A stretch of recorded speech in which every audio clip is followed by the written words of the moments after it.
काश्मीरच्या पहलगाममध्ये घडलेल्या अनुचित घटनेनंतर निसर्ग टूर्समधून पनवेल परिसरातील 39 पर्यटक येथे अडकून पडले होते। त्यापैकी 37 जण सुखरूपरित्या पनवेलमध्ये परतले।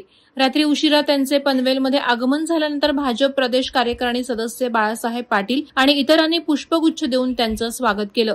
या पर्यटकांना सुखरूप परत आणण्यासाठी आमदार विक्रांत पाटील यांनी शासनाकडे मोठे प्रयत्न केले।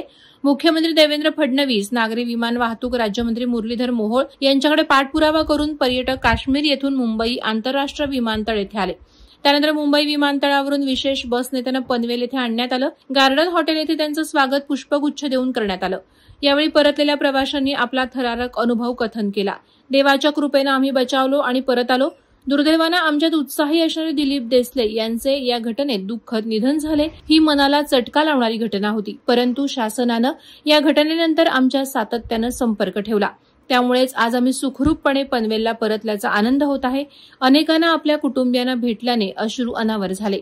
यावेळी आमदार विक्रांत पाटील यांनी देखील पर्यटकांशी संपर्क साधून त्यांचं स्वागत केलं। पर्यटकांना सुखरूप घरी आणण्यासाठी मला खारीचा वाटा उचलता आला याचा आनंद आहे। केंद्रीय मंत्री मुरलीधर मोहोळ यांनी विशेष विमान आयोजित करून पनवेलकरांना सुखरूप घरी आणल्याने आम्ही त्यांचे आभारी आहोत असे भावनिक उद्गार आमदार विक्रांत पाटील यांनी यावेळी काढले आहेत। वादळवारा लाईव्हसाठी संजय कदम, पनवेल।